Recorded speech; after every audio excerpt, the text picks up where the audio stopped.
Le ministre d'État, ministre de l'Intérieur et de la Sécurité, Ahmed Bakayoko, était à Béoumi pour constater l'état d'avancement des travaux de construction du pont de Béoumi sur le Badaba.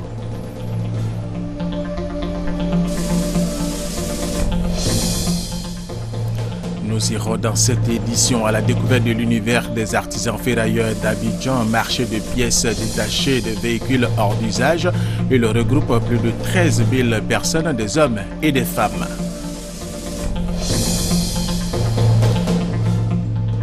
Lutte contre le virus Ebola, les 3 pays touchés en Afrique de l'Ouest, la Guinée, la Sierra Leone et le Libéria ont décidé d'unir leurs forces pour éradiquer l'épidémie au plus tard le 15 avril de cette année. Mesdames et messieurs, bienvenue et merci de suivre les informations sur RTI 1. Commençons par cette information. Le président togolais Faure Gnassingbé est arrivé en Côte d'Ivoire ce lundi à 11h pour une visite d'amitié et de travail. Il a été reçu par son homologue ivoirien Alassane Ouattara, président de la République de Côte d'Ivoire. Viviane Aïmé.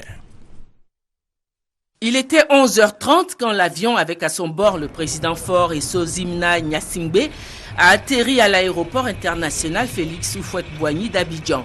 Le chef de l'État togolais arrive dans la capitale ivoirienne pour une visite de travail avec son homologue ivoirien, le président Alassane Ouattara. Les relations sont au beau fixe entre Abidjan et Lomé. Le Togo est actuellement en pleine préparation de ses prochaines élections présidentielles prévues au mois d'avril. En 2013, en qualité de président en exercice de la CEDEAO, le chef de l'État ivoirien avait mené une médiation auprès de la classe politique de ce pays qui a abouti à la tenue d'élections législatives apaisées.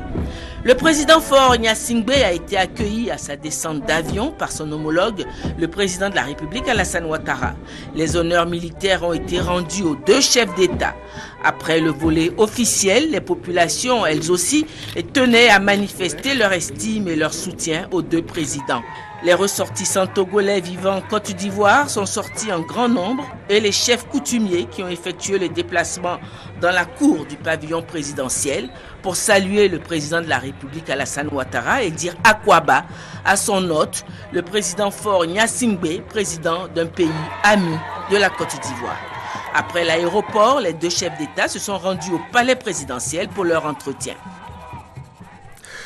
Nous vous le disions dans nos titres, le ministre d'État, ministre de l'Intérieur et de la Sécurité, Ahmed Bakayoko, était à Béoumi, au centre du pays, pour constater l'état d'avancement des travaux de construction du pont de Béoumi sur le Badama. Abdul Kader Segodogo, RTI Boaké. Ministre d'État, ministre de l'Intérieur et de la Sécurité, Ahmed Bakayoko, sur le chantier du pont de Béoumi sur le Bandama. Progressivement, le pont prend forme. Ce pont, attendu depuis 43 ans, va redonner à Béoumi son lustre d'antan. Après la visite, le ministre se dit rassuré de l'état d'avancement des travaux. Les populations elles-mêmes voient au quotidien que c'est un chantier qui progresse. Elles ont attendu 43 années pour voir la fin de ce calvaire et maintenant il leur reste que quelques mois à attendre. Et je crois que j'irai dire au président que les populations souhaitent, en plus du pont, avoir le raccordement parce que le pont ne servira pas à grand-chose si pour venir au pont, on n'a pas une route correcte. Les élus et cadres de la région sont reconnaissants au président de la République, Alassane Ouattara. Le président de la République est venu ici en visite d'État. Il a promis de faire ce pont. Aujourd'hui, c'est une réalité. Et j'ajoute que nous, Ivoiriens, nous ne mesurons pas assez la chance que nous avons d'avoir un président comme Alassane Ouattara qui dit ce qu'il fait, qui fait ce qu'il dit. C'est une chance que nous avons. Sachons dire merci. Plein de reconnaissance vis-à-vis du chef de l'État, plein de reconnaissance vis-à-vis du ministre d'État et de ses collaborateurs, plein de reconnaissance vis-à-vis de l'État de Côte d'Ivoire pour la population de Béoumi. Béoumi a pleuré longtemps et rien qu'à voir le pont, à voir le ministre d'État qui se déplace, nous voulons témoigner et dire au président, il l'a promis, il l'a fait, c'est un homme de parole, c'est un homme d'engagement, nous le suivons et ce n'est pas... Le peuple codé ne s'exprime pas au hasard. Les responsables du chantier rassurent quant au respect du délai de livraison de l'œuvre. Il faut dire que dans le cadre de ce projet, on a démarré les travaux au mois de février. À ce jour, avec satisfaction, on note un taux de 55% sur les travaux de Bandama. Et donc, ces travaux, conformément au délai contractuel, on va pouvoir les achever en septembre 2015. Le pont de Béoumi sur le Bandama mesure 243 mètres et se repose sur 28 piliers. Il sera le cordon ombilical entre les régions de Gbeke, du Béré, de la Maraoué et bien d'autres régions. La réalisation de ce pont de Béoumi, bien sûr, sur le fleuve Badama, est une promesse du président de la République Alassane Ouattara. Les populations de Béoumi reconnaissantes saluent les actions de développement du chef de l'État ivoirien. Nous allons rester avec Abdoul Kader Segodogo de RTI Bouaké. Les populations venues de tout le département, Bodokro, Kondrobo, Marabadiassa, Andokekerenou et Béoumi, pour rendre hommage au président de la République Alassane Ouattara. Ce sont les chefs traditionnels venus de toute la région de Gbeke qui donnent le ton. Quant à l'appel de Daoukro, nous chefs traditionnels, dites au chef de l'État que nous nous sommes déjà appropriés de cet appel. Qu'il soit tranquille pour son second mandat, car nous le voterons sans problème. Le porte-parole des populations du département de Béoumi, lui, relève le retour de certaines valeurs dans le pays. À l'Assemblée nationale, nous retrouvons un ministre poli, qui aime la contradiction, qui assume le débat, qui convainc. Il est aimé par les députés. L'ordre du jour. Le ministre d'État, ministre de l'Intérieur et de la Sécurité, Ahmed Bakayoko, a invité la population de Béoumi à l'union et à l'entente, gage de tout développement, et les a exhortés à être prêts à accompagner Alassane Ouattara dans sa volonté de faire de la Côte d'Ivoire une nation prospère et enviée de tous. Merci, cher chef. Votre porte-parole a dit beaucoup de choses, mais j'ai retenu et j'ai été marqué par une phrase. Il a dit: on sent que le président, c'est un président qui aime sincèrement son peuple. Oui, vous avez tout dit. C'est le président Bédié que je veux saluer, que vous connaissez, qui est un chef. Quand il a parlé, il a parlé. Et quand il a parlé, c'est parce qu'il voit devant, il voit loin. C'est qui est oufouetiste, c'est qui dit que tu es enfant d'Oufoué. Le président Ouattara travaille bien. Le chef, le président Bédié, a parlé. Toi, tu vas dire quoi encore? La mobilisation des chefs traditionnels et l'union sacrée des cadres de Béoumi ont donné une coloration particulière à la cérémonie. Tout à fait autre chose. Le premier ministre ivoirien Daniel Kablan-Duncan est en mission aux États-Unis d'Amérique. Il était l'invité de la Banque mondiale en tant que pays fragile qui se remet de façon extraordinaire avec un taux de croissance qui tourne autour de 9% depuis 3 ans. L'expérience de la Côte d'Ivoire est donc nécessaire pour d'autres pays, nous dit notre envoyé spécial aux États-Unis d'Amérique, Hamza Diaby. Daniel Kablan-Duncan, une fois de plus à la tribune, et l'auditorium de la Banque mondiale est plein comme à chaque fois que le sujet concerne la Côte d'Ivoire. C'est le deuxième panel de haut niveau en session plénière auquel prend part le Premier ministre. Le forum FCV 2015, fragilité, conflits et violence dans les États, pour la redéfinition de la fragilité et la réflexion pour éradiquer la pauvreté. La Côte d'Ivoire en train donc de montrer aussi un exemple, parce qu'on n'a pas fait venir la Côte d'Ivoire pour rien. C'est parce que la politique mise en œuvre par le président Ouattara a permis une croissance rapide et une croissance forte et une amélioration rapide de la condition donc, de vie donc, des Ivoiriens. Et ces exemples étaient bons d'être aussi communiqués aux autres partenaires. Et vous savez que dans les interventions, moi je demandais en fait qu'on puisse faire en sorte que chacun des continents, on puisse avoir un ou deux pays qu'on aide à sortir de la crise et qui puissent être de locomotives donc aux autres. Et en marge de ce panel, le Premier ministre Daniel Kablan-Duncan a rencontré plusieurs responsables de départements techniques de la Banque mondiale, de SFI et de MIGA pour renforcer la coopération entre ces institutions et la Côte d'Ivoire sur différents projets. Le gouvernement ivoirien a entrepris depuis 2012 de réaliser des investissements lourds dans le secteur agricole pour lui donner un nouvel élan. L'instrument, le Programme national d'investissement agricole sur la période 2012-2015. Ce programme vient d'être évalué à Yamoussoukro en présence de notre reporter Noël Niagno. Évaluer le PNIA, Programme national d'investissement agricole, après plus d'1 an de mise en œuvre, l'équation est résolue. Sangafoua Koulibaly, ministre de l'Agriculture, son cabinet, les directeurs généraux et transversaux de son département ministériel, les responsables des structures sous tutelle, ceux des structures déconcentrées, les coordonnateurs, chefs de projet et autres, ont consacré plus d'une demi-journée à cet exercice capital pour la redynamisation du secteur agricole. Surtout que cela va contribuer à la croissance agricole de 9%, réduire sensiblement la pauvreté, assurer la sécurité alimentaire et créer des emplois. Sur chacun de ces chapitres, les indicateurs sont au vert. Par exemple, au niveau de la production des cultures de rente, la croissance est passée de 6% en 2013 à 8% en 2014. Les cultures vivrières affichent 27% en 2014, quand les revenus des producteurs indiquent 25% de croissance. Pour l'emploi, 632 000 emplois ont été créés. Ce secteur va connaître une meilleure exploitation en 2015 avec la création de centres de formation intégrés. Si un jeune veut embrasser le métier de la terre, le fait qu'il soit admis dans ce centre, ça veut dire que, son projet est jugé viable, que 2, on s'est assuré qu'il a accès à la terre, on lui donne la formation requise, et quand il sort, c'est plus facile pour une banque de miser sur lui. Dernier indicateur significatif à souligner, le niveau de ressources mobilisées à mi-parcours. Il est plus de 754 milliards de francs CFA sur le 2040 prévu pour la mise en œuvre du PENIA. Allons maintenant à la découverte de l'univers des artisans ferrailleurs d'Abidjan, marché de pièces détachées de véhicules hors d'usage. Il regroupe plus de 13 000 personnes, des hommes et des femmes, mais il a besoin d'organisation pour sortir de l'informel. Michel Mambou. Capot de voiture, cric, pare-brise ou encore volant. Nous sommes à la casse d'Adjami, une véritable mine d'or dans un tas de ferrailles. Dosso Sobou l'aura compris. Ferrailleur de son état, il semble bien gagner sa vie en ces lieux. En payant la voiture, je regarde le capot. Je dois vendre le capot à tel prix. Je dois vendre les ailes à tel prix. Bon, c'est par rapport à ça, nous payons les vieilles voitures.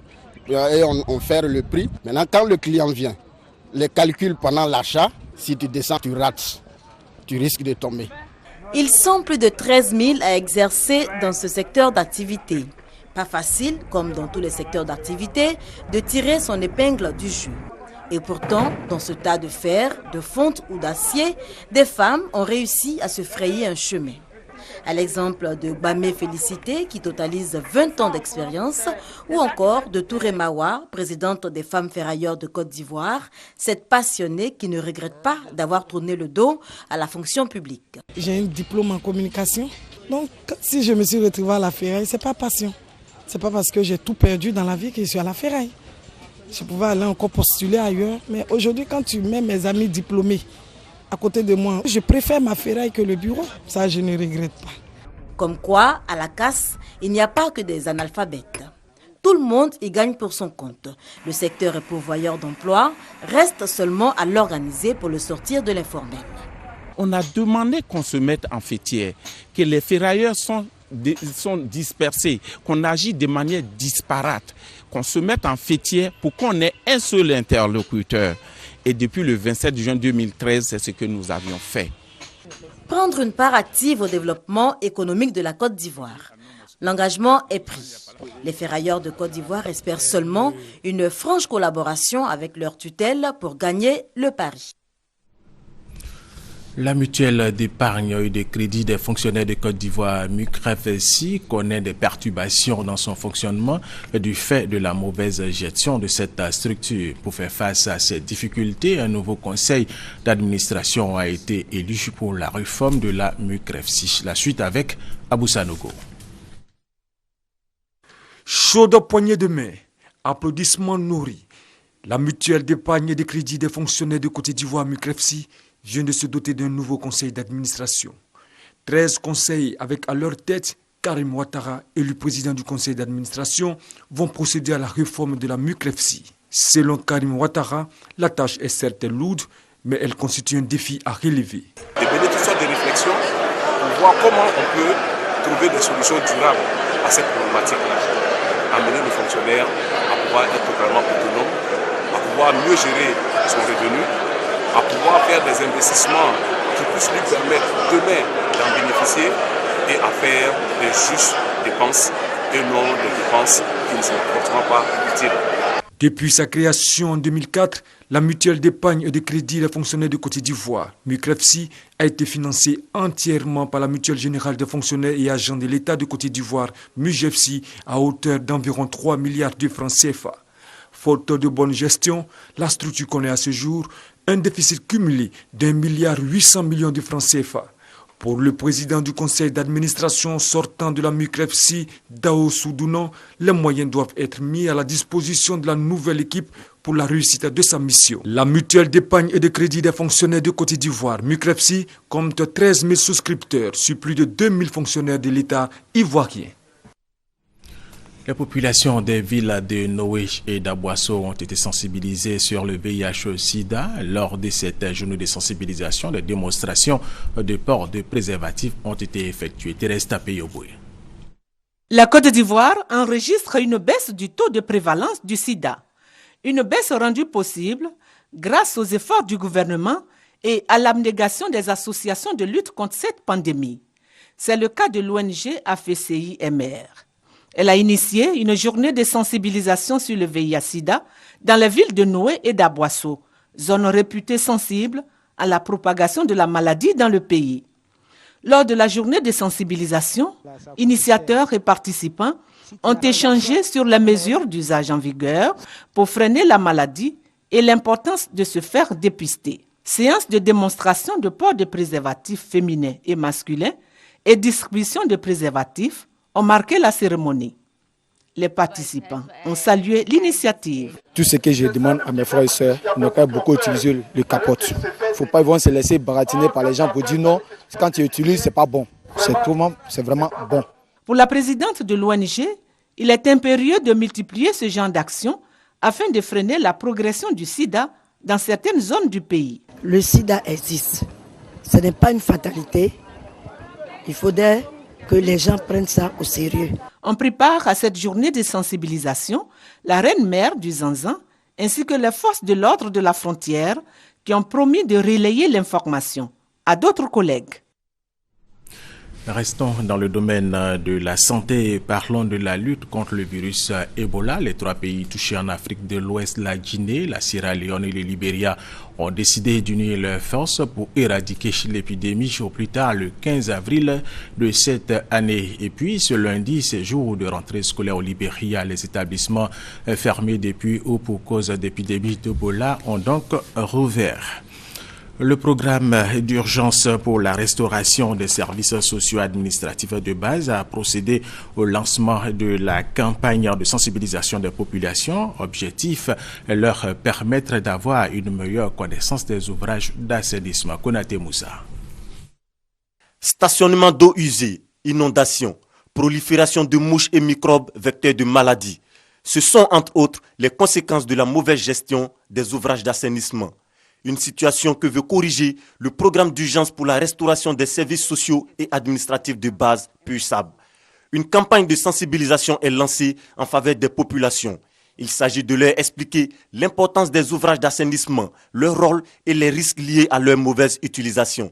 Ce que nous recherchons aujourd'hui, un réel changement de comportement à tous les niveaux de la société, toutes les couches socio-professionnelles de la société, que nous puissions vraiment changer de comportement et garder notre environnement sain. Ça va nous éviter beaucoup de choses. Le programme d'urgence pour la restauration des services sociaux et administratifs de base PUSAB est le fruit d'un partenariat entre la Banque africaine de développement BAD et l'État ivoirien. Cette campagne de sensibilisation va couvrir les 13 communes du district d'Abidjan. Environnement, si on en parle maintenant, le réseau des Amis de la Côte d'Ivoire joue sa partition en collaboration avec la Direction régionale de l'environnement, de la salubrité urbaine, du développement durable. Une opération de ramassage de sachets plastiques vient d'être lancée à Boaké. L'envahissement des rues, caniveaux et autres espaces par les sachets plastiques préoccupe le réseau des Amis de la Côte d'Ivoire, RACI. Le RACI s'engage donc à apporter son appui aux actions du gouvernement dans la lutte contre l'insalubrité. En collaboration avec la direction régionale de l'environnement, de la salubrité urbaine et du développement durable de Bouaké, il a entamé une opération d'enlèvement des sachets plastiques dans la commune de Bouaké. L'opération a débuté à la gare routière. Son objectif, assainir la ville en vue d'améliorer le cadre de vie des populations. La Côte d'Ivoire n'est pas le premier pays à interdire les sachets. Si le président a décidé d'arrêter les sachets, c'est parce que les sachets nuisent à la santé. L'environnement, c'est la vie. Les autorités locales ont traduit leur reconnaissance au RACI pour son initiative. Une initiative qui va permettre de lutter contre la pollution de l'environnement et rendre la ville propre pour le bien-être des populations. Le directeur régional de l'environnement, de la salubrité urbaine et du développement durable engage les populations à s'approprier la campagne. 90% de la saleté de Bouaké repose sur les sachets plastiques. Je voudrais convier tout le monde à faire le petit geste. Soulever un sachet pour mettre dans l'un de nos sachets poubelles. Désormais, il y a un opérateur économique qui se charge de revaloriser les sachets plastiques. L'opération d'enlèvement des sachets plastiques va s'étendre sur 3 mois dans tous les quartiers de Bouaké. Et c'est un reportage de Ouattara Djeneba et Charles Tatou de RTI Bouaké. Les filles et fils de la sous-préfecture de Bawaka dans le département de Sénémantiali au nord de la Côte d'Ivoire ont organisé une cérémonie d'hommage au chef de l'État, une cérémonie de reconnaissance pour dire merci au président Alassane Ouattara pour ses actions de développement dans leur localité. Thérèse Tapeyoboué. Bawaka est une sous-préfecture située dans le département de Sénémantiali. Les populations de cette localité rendent hommage au président Alassane Ouattara pour ses actions de développement au bénéfice de cette jeune sous-préfecture. En effet, cette localité, selon les différents porte-paroles, a été érigée en sous-préfecture grâce au chef de l'État. Bawaka bénéficie également d'un dispensaire, d'une maternité réhabilitée et équipée, d'un château d'eau. À cela, il faut ajouter les dons de la première dame en faveur des femmes, notamment du matériel agricole et sanitaire. Bawaka est reconnaissante au chef de l'État pour toutes ses actions, surtout pour avoir appelé comme collaborateur un de ses fils, Jean-Baptiste Soro. Les cadres du département de Sénémantiali appellent les populations à l'union, à la mobilisation autour du président Alassane Ouattara et à s'approprier l'accord de Daoukro dans la perspective d'une Côte d'Ivoire émergente. Le conseil régional du Folon veut améliorer les conditions de vie de ses populations. Il a procédé au lancement, à la connexion au réseau électrique de Guendo. C'est un village de la sous-préfecture de Goulia dans la région, bien sûr, du Folon. On en parle avec Honorine Kakoubla Agnigori. Le conseil régional du Folon, présidé par Sendou Cissé, a procédé à la mise sous tension du village de Guendo à la grande satisfaction des populations. Ce sont des centaines de familles de ce village, à quelques 10 km de Goulia, qui viennent de bénéficier de l'électricité.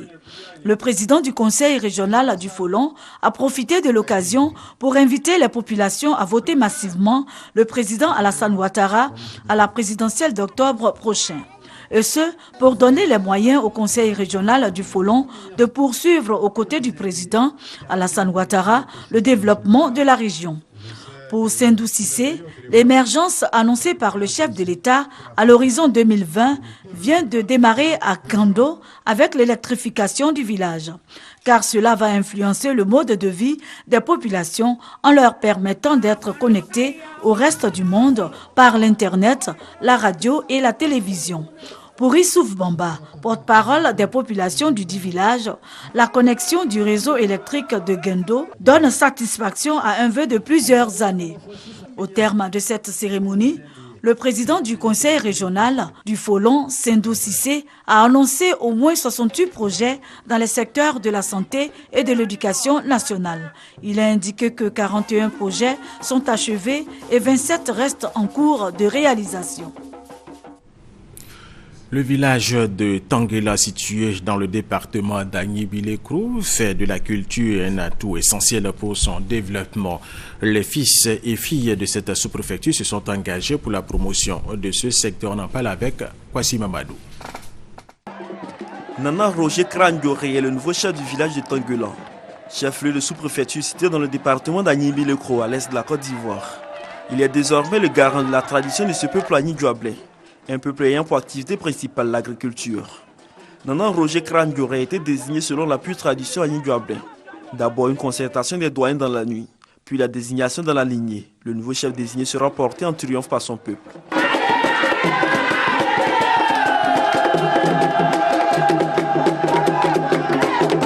Le lendemain, il reçoit ses attributs de chef des mains de la royauté du Douablé. Il peut désormais prendre fonction. Occasion pour le représentant du roi du Douablé, Nana Nyinibile II, d'inviter le nouveau chef à prôner l'union et la cohésion entre les peuples. À ces populations, l'intervenant demandera de vouer à leur chef, un ancien agent de la psychologie à la retraite, le respect et la soumission pour relever le défi de développement. Les cadres saluent la désignation du nouveau chef. Ils s'engagent à renforcer la solidarité et la cohésion qui règne entre eux, en vue de relever le défi du développement à travers la réduction du taux de pauvreté et l'insertion socio-économique des jeunes et des femmes. La solidarité, c'est ce qui a toujours été et c'est ce qui va continuer. C'est un des nôtres qui est à la retraite, donc le roi lui a confié, selon la lignée, la destinée du village. Nous n'allons pas le laisser tomber.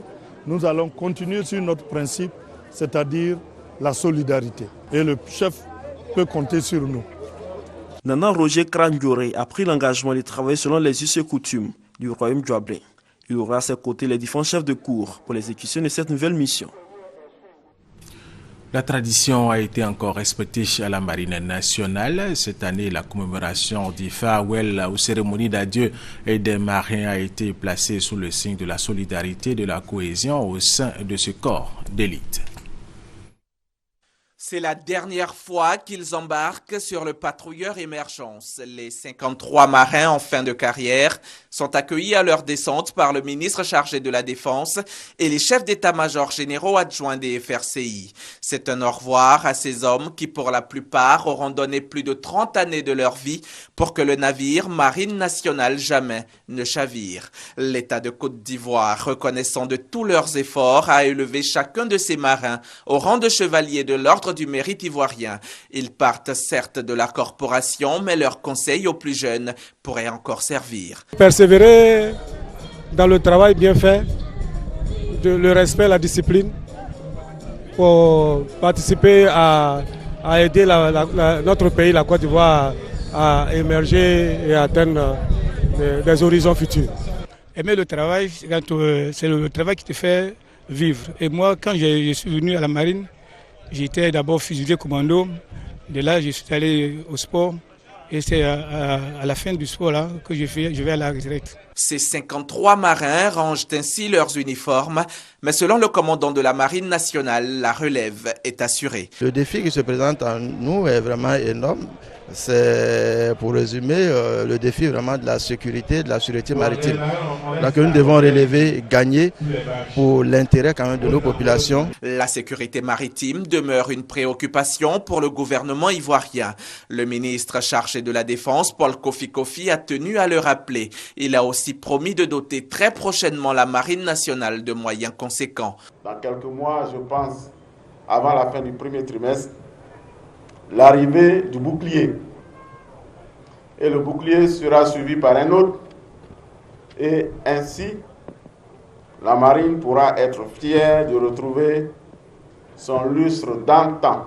En un mois, la Marine nationale a arraisonné 4 bateaux en pêche illégale et a mis en déroute, il y a seulement quelques jours, des pirates qui ont tenté d'accoster des pétroliers au large des côtes ivoiriennes. Preuve que plus il y aura des moyens, plus la sécurité maritime sera.